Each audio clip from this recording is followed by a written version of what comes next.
Hello friends, मैं हूं आपका दोस्त संदीप और स्वागत है आपके मेरे चैनल में, जिसमें हम डिस्कस कर रहे हैं जावा लैंग्वेज पर। और आज का जो हमारा टॉपिक है वो है ऊप्स कंसेप्ट इन जावा, या फिर हम यूं कहें कि basic concept of object oriented programming language. ठीक है, तो यहाँ पे ऊप्स का फुल फॉर्म क्या होता है? Object oriented programming language. ठीक, तो चलिए शुरू करते हैं आज का वीडियो।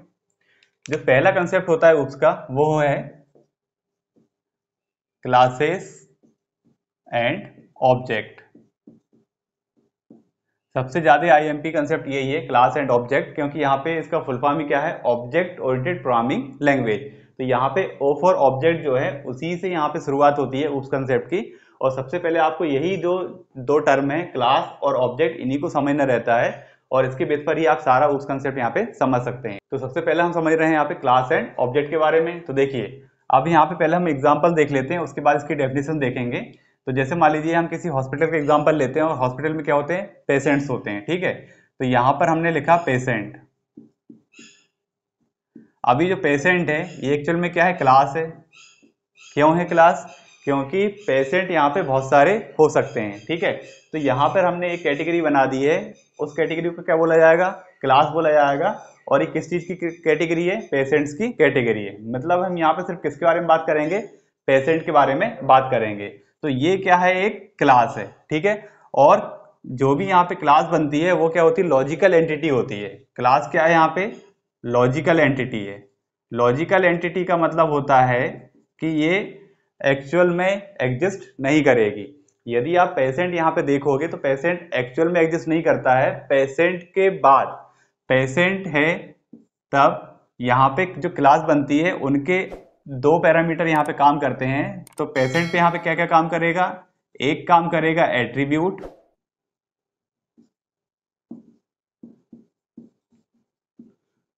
और एक करेगा फंक्शनैलिटी। ठीक है, अब एट्रीब्यूट में क्या क्या है? तो एट्रीब्यूट में हम पेशेंट्स की रखेंगे इंफॉर्मेशन। तो जैसे मान लीजिए हमने यहाँ पे पेशेंट का नेम रख लिया, उसका कॉन्टेक्ट नंबर रख लिया, जेंडर रख लिया। तो ये इन्फॉर्मेशन जो हम रख रहे हैं ये चीज क्या कहलाएगी? एट्रीब्यूट कहलाएगी। और ये पर्टिकुलर किसके लिए है? इस पेशेंट के लिए है। ठीक है, अब पेशेंट हमको नहीं दिखेगा। पेशेंट के बाद जब हम आगे बढ़ते हैं तो हमको एट्रीब्यूट के बेस पर उसको आइडेंटिफाई करना रहेगा। उसका नाम क्या है, उसका जेंडर क्या है, उसका कॉन्टेक्ट नंबर क्या है। तो यहाँ पे पेशेंट यहाँ पे कोई भी हो सकता है, एक से ज्यादा भी हो सकते हैं। ठीक है, फंक्शनैलिटी पे बात कर रहे हैं तो ये पर्टिकुलर पेशेंट के ऊपर हम क्या क्या चेक कर रहे हैं। जैसे मान लीजिए हम ये चेक करना चाह रहे हैं कि उसने क्या खाया, कौन सा एक्शन परफॉर्म किया है। ठीक है, कितने घंटे वो सोता है, ठीक, कितना वो चलता है। तो ये जो उसके एक्शन है ये चीज क्या कहलाएगी? फंक्शनैलिटी कहलाएगी। अब यहाँ पे जैसे पेशेंट है, पेशेंट को हमने क्या बोल दिया? क्लास बोल दिया। और ये क्या हो गई है? लॉजिकल एंटिटी हो गई है। तो एक्चुअल में एंटिटी कौन है? एक्चुअल में एंटिटी होता है ऑब्जेक्ट। ठीक है, जो कि इसको रिप्रेजेंट करेगा। मान लीजिए उस हॉस्पिटल में कोई पेशेंट है, उस पेशेंट का नाम क्या है? ए है। तब यदि आप ए को देखोगे तो आपको वो एग्जिस्ट दिखेगा कि ए यहाँ पे एक पेशेंट है। उसका नाम क्या है, उसका कॉन्टेक्ट नंबर क्या है, उसका जेंडर क्या है, उसके फंक्शनलिटी में उसने क्या खाया, कितने घंटे सोया, कितना वॉक किया। ठीक है, इसी तरह मान लीजिए कोई पेशेंट बी है, कोई पेशेंट सी है। तो ये सारे कौन है? ऑब्जेक्ट है। ठीक है, ये कौन है? ऑब्जेक्ट है। और object is a real time entity. तब ऑब्जेक्ट क्या है? एंटिटी है।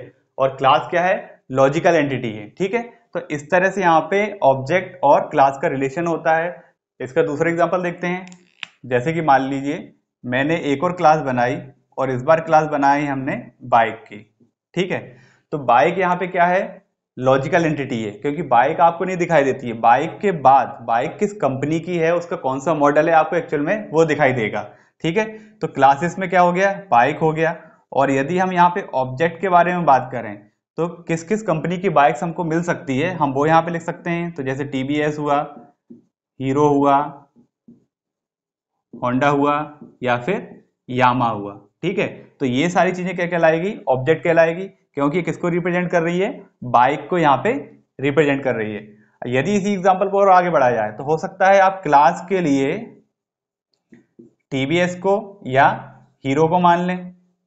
तो यहां पे अब क्लास क्या हो गई है? हीरो हो गई है। ठीक है, तो यदि आप किसी बाइक को देखते हो तो वो बाइक हमेशा किसकी होगी, हीरो की होगी।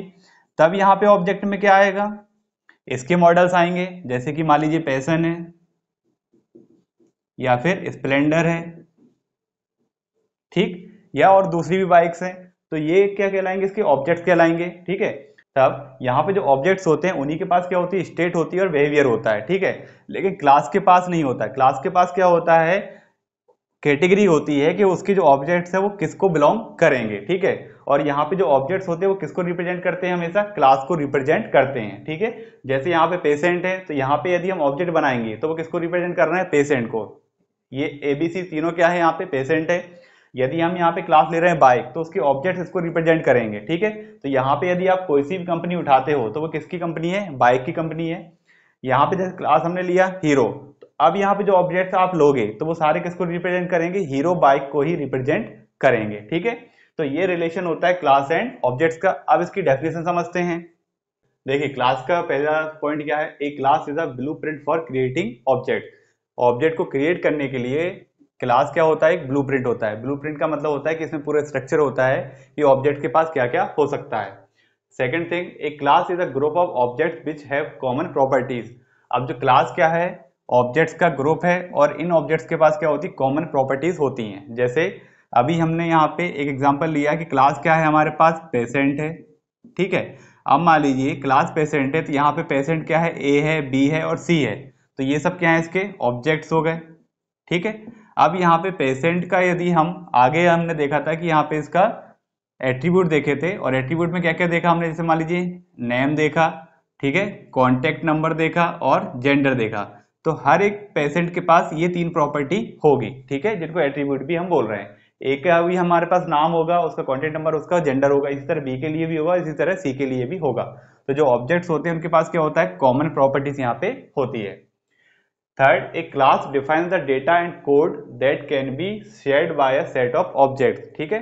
अब ये जो क्लास होती है, क्लास के पास क्या होता है, जो एट्रीब्यूट्स होते हैं और जो फंक्शन होते हैं। एट्रीब्यूट्स का मतलब डेटा और फंक्शन का मतलब मेथड, या जिनको हम बोल रहे हैं यहाँ पे कोड। तो ये किसके द्वारा शेयर किया जाता है, ऑब्जेक्ट्स के द्वारा शेयर किया जाता है।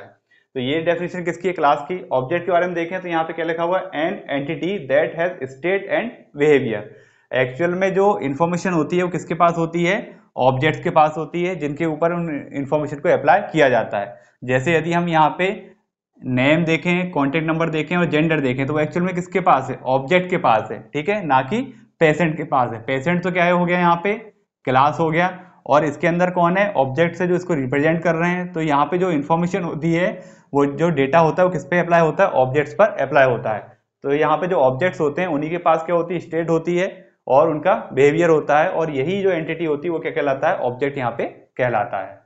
अब यहाँ पे सेकंड क्या है, सेकंड है डेटा एब्स्ट्रैक्शन। तो इसका मीनिंग क्या होता है, देखिए abstraction means simplify the complex reality of a problem, ठीक है। मीन्स किसी भी प्रॉब्लम की अगर आप कॉम्प्लेक्सिटी को सिंप्लीफाई करके दिखा रहे हो तो वो चीज क्या कहलाती है, एब्स्ट्रैक्शन कहलाती है। जैसे कि यदि आप मोबाइल फोन का यूज करते हैं तो मोबाइल फोन के अंदर बहुत सारे एप्लीकेशन है जिनका आप यूज करते हो, लेकिन उनके पीछे क्या कोडिंग है वो हमको यहाँ पे नहीं बताई जाती। आप सिर्फ मोबाइल की जो एप्लीकेशन है, जो भी फंक्शन है, उनको डायरेक्टली आप यूज करते हो, ठीक है।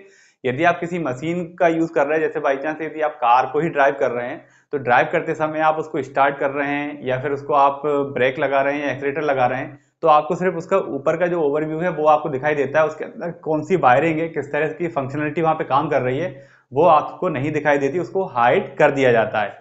तब यहाँ पर भी वही चीज है कि यदि आप प्रॉब्लम की जो कॉम्प्लेक्सिटी है उसको यदि आप हाइड कर रहे हो, उसको सिंप्लीफाई करके दिखा रहे हो, तो वो चीज क्या कहलाती है, एब्स्ट्रैक्शन यहाँ पे कहलाती है। Second thing, abstraction means hiding the details. यहाँ पे डिटेल्स को हाइड कर दिया जाता है। और थर्ड क्या है, a programmer hides the complexity of the program from the end user. Means जो यूजर होते हैं, जैसे यहाँ पे प्रोग्रामर है जिसने प्रोग्राम बनाया हुआ है, और कोई यूजर है जो यहाँ पे इसको यूज कर रहा है, तो यदि वो उसके प्रोग्राम की कॉम्प्लेक्सिटी को हाइड करके सिर्फ उसको सिंप्लीफाई वे में उसको सामने दिखा रहा है, किसको दिखा रहा है, यूजर को दिखा रहा है, तो ये जो कंसेप्ट है क्या कहलाता है, डेटा एब्स्ट्रैक्शन कहलाता है। यदि आप किसी भी पोर्टल का भी यदि आप यूज करते हैं तो उस पोर्टल पे आपने देखा होगा सिंपली यहाँ पे बटन्स बनी हुई होती है जिनका आपको यूज करना रहता है। कोई भी यहाँ पे मेनू बार बना हुआ है, कोई भी ऑप्शन बने हुए हैं, आप सिंपली उस पर क्या करोगे, क्लिक करोगे। लेकिन क्लिक करने के बाद जो यहाँ पे कोडिंग परफॉर्म होती है वो हमको यहाँ पे नहीं दिखाई देती। हमको सिंपली यहाँ पे जो भी इनपुट देना रहता है उसके आधार पर हमको क्या मिल जाता है, आउटपुट मिल जाता है। ठीक है, तो यहाँ पे क्या होता है, जो प्रोग्रामर होता है वो जो एंड यूजर है, एंड यूजर से सारी कॉम्प्लेक्सिटी को क्या करता है, हाइड करता है। ठीक है, तो ये जो कंसेप्ट क्या कहलाता है, डेटा एब्स्ट्रैक्शन कहलाता है। थर्ड कंसेप्ट आता है इनकैप्सुलेशन का। अब इनकैप्सुलेशन का मीनिंग क्या होता है, तो देखिए जैसे अभी हमने देखा डेटा एब्स्ट्रैक्शन, डेटा एब्स्ट्रैक्शन का मीनिंग क्या होता है, डिटेल्स को हाइड करना। ठीक है, लेकिन यहाँ पे जो इनकैप्सुलेशन है इसका मतलब होता है कि जो भी डेटा होता है उसको रैप किया जाता है, मीन्स एक तरह से कवर किया जाता है। The technique of wrapping of data and methods into a single entity is termed as encapsulation। ठीक है, second, the data is accessed only by the methods which are encapsulated in the class। अब यहाँ पे समझिए, यदि आप यहाँ पे oops कंसेप्ट पढ़ रहे हैं तो oops कंसेप्ट में मेन क्या होता है, क्लास और ऑब्जेक्ट होता है। ठीक है, तो यहाँ पे जब हम क्लास बनाते हैं तो क्लास बनाने का मतलब होता है कि क्लास के अंदर हम क्या क्या रखते हैं, यहाँ पे डेटा रखते हैं और फंक्शन रखते हैं। फंक्शन को यहाँ पे क्या कहा जाता है, मेथड। ठीक है, तो क्लास के अंदर एक्चुअल में क्या होती है, डेटा होता है और मेथड्स होती है। और जो डेटा और जो मेथड्स होती है वो किनके द्वारा एक्सेस किया जाता है, ऑब्जेक्ट्स के थ्रू एक्सेस किया जाता है। मींस यदि हमको डेटा और मेथड को एक्सेस करना है तब क्लास का क्या होना चाहिए, ऑब्जेक्ट होना चाहिए, और ऑब्जेक्ट के द्वारा ही हम यहाँ तक पहुंच सकते हैं। ठीक, तब यहाँ पे जो डेटा और मेथड है इनको एनकैप्सुलेट किया जाता है। एनकैप्सुलेट होने का मतलब होता है कि इसको एक तरह से हमने रैप कर दिया है, और रैप करने के बाद जो इसको नाम दिया गया वो क्या कहलाता है, क्लास कहलाता है। तो क्लास का कंसेप्ट यहाँ पे क्या हो गया कि यहाँ पे किसको रैप करता है, डेटा और मेथड्स का रैपिंग करता है। ठीक है, तो डेटा और मेथड्स की रैपिंग करते हैं और उसको एक सिंगल एंटिटी बन जाती है। सिंगल एंटिटी यहाँ पे क्या कहलाती है, क्लास कहलाती है। और क्लास के अंदर जो भी डेटा और मेथड्स है उनको एक्सेस करने के लिए किसका यूज करना रहता है, हमको ऑब्जेक्ट का यूज करना रहता है। तो यहाँ पे क्या लिखा हुआ है, the data is accessed only by the methods which are encapsulated in the class. ठीक है, तो यहाँ पे जो डेटा है उनका यूज अपन किससे करेंगे, मेथड के द्वारा करेंगे, और यहाँ तक पहुंचने के लिए किसका यूज करना रहता है, ऑब्जेक्ट का यूज करना रहता है। तब सिंपल लैंग्वेज में अपन क्या कह सकते हैं कि जो डेटा है और जो मेथड्स है इनको यदि हम कवर अप कर रहे हैं, सिंगल एंटिटी में कवर अप कर रहे हैं, तो उस चीज को क्या बोला जाएगा, उस प्रोसेस को क्या बोला जाएगा, एनकैप्सुलेशन बोला जाएगा। अब यहाँ पे नेक्स्ट है इनहेरिटेंस। ठीक है, इनहेरिटेंस का मीनिंग क्या होता है, जैसे मान लीजिए अभी हम यहाँ पे क्या डिस्कस कर रहे हैं, क्लासेस होती हैं। ठीक है, क्लासेस के अंदर क्या होता है, डेटा होता है और मेथड्स होती हैं। अब यहाँ पे बाई चांस यहाँ पे क्लास है एक कोई, मान लीजिए यहाँ पे है कोई क्लास 1। ठीक है, और एक और क्लास है क्लास 2। ठीक है, अब यहाँ पे जो क्लास 1 के अंदर एट्रीब्यूट्स होते हैं। ठीक है, तो मान लीजिए यहाँ पे कुछ एट्रीब्यूट्स हैं, तो यहाँ पे एट्रीब्यूट्स 1 है, यहाँ पे एट्रीब्यूट 2 है, यहाँ पे एट्रीब्यूट 3 है। इसी तरह क्लास 2 के अंदर भी होगा, तो यहाँ पे मान लीजिए एट्रीब्यूट 4 है और यहाँ पे एट्रीब्यूट 5 है। अब ये क्लास 1 के एट्रीब्यूट्स हैं और ये क्लास 2 के एट्रीब्यूट्स हैं। यदि यहाँ पे क्लास 1 के एट्रीब्यूट्स का यूज क्लास 2 भी अगर कर पा रहा है, जैसे क्लास 1 के जो एट्रीब्यूट है वो यहाँ पे यूज हो रहे हैं, कहाँ पे, क्लास 2 में। ठीक है, अब क्लास 1 के एट्रीब्यूट यहाँ क्लास 2 में यूज हो रहे हैं, तब क्लास 1 जो यहाँ पे है वो कहलाती है पेरेंट क्लास, जिनके एट्रीब्यूट आप कहाँ पे पहुंचा रहे हो, क्लास 2 में पहुंचा रहे हो। तब यहाँ पे क्लास 2 क्या कहलाएगी, चाइल्ड क्लास। ठीक है, जावा में पेरेंट क्लास को क्या कहा जाएगा, सुपर क्लास, और जो चाइल्ड क्लास है उसको कहा जाता है सब क्लास। ठीक, तो सब क्लास के द्वारा पेरेंट क्लास का या सुपर क्लास के एट्रीब्यूट का यूज किया जाना, यही चीज क्या कहलाती है, इनहेरिटेंस कहलाती है। ठीक है, inheritance provides a mechanism to acquire properties of one object of a class from an object of another. ठीक है, मीन्स यहाँ पे यदि किसी क्लास के ऑब्जेक्ट के द्वारा किसी दूसरी क्लास के ऑब्जेक्ट्स की प्रॉपर्टीज को एक्वायर किया जा रहा है, तो ये चीज क्या कहलाता है, इनहेरिटेंस कहलाता है। OOP use inheritance for sharing the attributes and function between various classes। और एक से ज्यादा क्लासेस के बीच में यदि आप एट्रीब्यूट्स को शेयर कर रहे हो तो ये फैसिलिटी भी कौन प्रोवाइड करता है, इनहेरिटेंस प्रोवाइड करता है। Third, inheritance provides reusability of code in the program. Inheritance के बेस पर हम जो कोड होते हैं उनका रीयूज भी यहाँ पे कर सकते हैं। रीयूज करने का मतलब क्या है, जैसे क्लास 1 के अंदर हमने कोई कोड लिखा हुआ है, अब क्लास 2 के अंदर हम इसी को इनहेरिट कर रहे हैं, तब हम इस कोड को यहाँ पे तो यूज कर ही रहे थे, उसको क्लास 2 के अंदर भी यहाँ भी यूज कर सकते हैं। तो ये चीज कहलाती है रीयूजेबिलिटी। तब इनहेरिटेंस के बेस पर हम ये 3 काम कर सकते हैं। पहला तो क्या हो गया है कि जो ऑब्जेक्ट्स होते हैं वो दूसरे क्लास के ऑब्जेक्ट्स की प्रॉपर्टी को एक्वायर कर सकते हैं। सेकंड थिंग क्या हो गया है कि हम यहाँ पे एट्रीब्यूट को शेयर कर सकते हैं, और थर्ड क्या हो गया है, इनहेरिटेंस के बेस पर हम रीयूजेबिलिटी कर सकते हैं, जो भी कोड आपने लिखा उसका रीयूज आप कर सकते हो। ठीक है, तो ये चीज क्या कहलाती है, इनहेरिटेंस कहलाती है। दोस्तों यहाँ पर हम जितने भी कंसेप्ट डिस्कस कर रहे हैं ये सिर्फ इसका थ्योरेटिकल पोर्शन है, समराइज पोर्शन है जो हम आज समझ रहे हैं ऊप्स कंसेप्ट में। ये सब एक अलग अलग टॉपिक्स हैं जिनको हम बाद में पूरा डिटेल में समझेंगे। नेक्स्ट है यहाँ पे पॉलीमॉर्फिज्म। अब पॉलीमॉर्फिज्म का मीनिंग क्या होता है, polymorphism allows the function to be defined with the same name but in different forms depending upon the parameters and operand. ठीक है, तो यहाँ पे क्या होता है, जैसे कि अभी आपने देखा कि क्लास के अंदर क्या होता है, डेटा होता है और मेथड्स होती हैं। ठीक है, अब मेथड्स का मीनिंग क्या होता है, फंक्शंस होता है। यदि हम यहाँ पे यूजर डिफाइंड फंक्शंस बना रहे हैं तब, जैसे मान लीजिए हमने फंक्शन बनाया किसका, एरिया का। ठीक है, अब एरिया का यदि हमने फंक्शन बनाया है तो हो सकता है कि हम इसको अलग अलग तरीके से यूज करना चाह रहे हैं। जैसे मान लीजिए हम एरिया यहाँ पे फाइंड करना चाह रहे हैं, लेकिन वो किसके लिए है, ट्राइंगल के लिए है। ओके, तब इसका फार्मूला अलग होगा, है ना, लेकिन फंक्शन हमने क्या बनाया, एरिया बनाया है, लेकिन हम फार्मूला अप्लाई करेंगे किसके लिए, ट्राइंगल के लिए। तब इसके अंदर जो फार्मूला में जो पैरामीटर्स लगेंगे, जो वैल्यूज लगेंगी, वो अलग हो सकती है। इसी तरह हो सकता है कि हम एरिया यहाँ पे निकाल रहे हैं, लेकिन वो किसके लिए निकाल रहे हैं, सर्कल के लिए निकाल रहे हैं। ठीक है, या फिर हम यूं कहें कि हम एरिया निकाल रहे हैं लेकिन किसके लिए निकाल रहे हैं, रेक्टेंगल के लिए निकाल रहे हैं।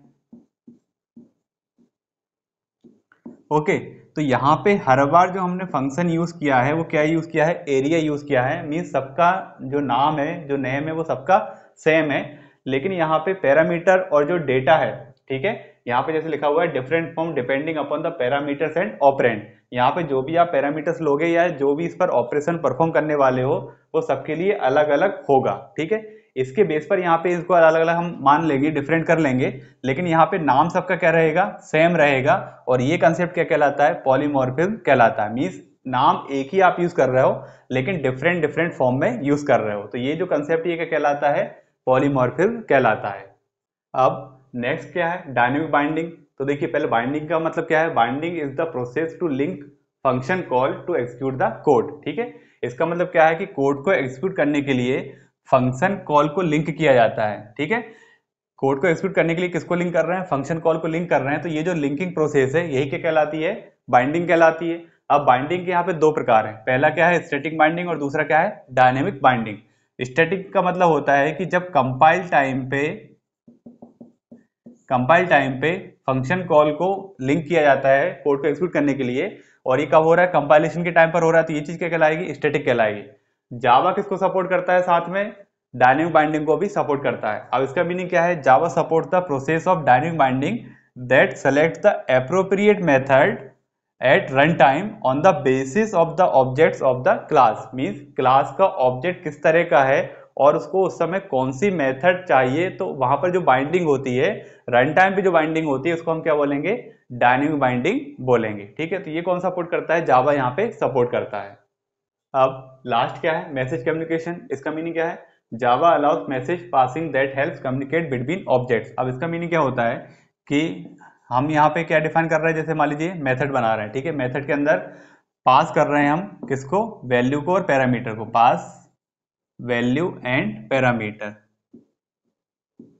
ठीक है, तो मेथड के द्वारा वैल्यू को पास करना या पैरामीटर को पास करना, ये चीज क्या कहलाती है, मैसेज पासिंग कहलाता है, या फिर इसी को हम क्या बोलते हैं, मैसेज कम्युनिकेशन बोलते हैं। तो जावा इस चीज को भी सपोर्ट करता है। ओके फ्रेंड्स, तो ये थे आज का वीडियो जिसमें हमने देखा है ऊप्स कंसेप्ट, या फिर इसको हम बोलते हैं basic concept of object oriented programming language. तो यदि आपको आज का वीडियो पसंद आया हो तो वीडियो को लाइक करें, शेयर करें और चैनल को सब्सक्राइब जरूर करें। Thank you.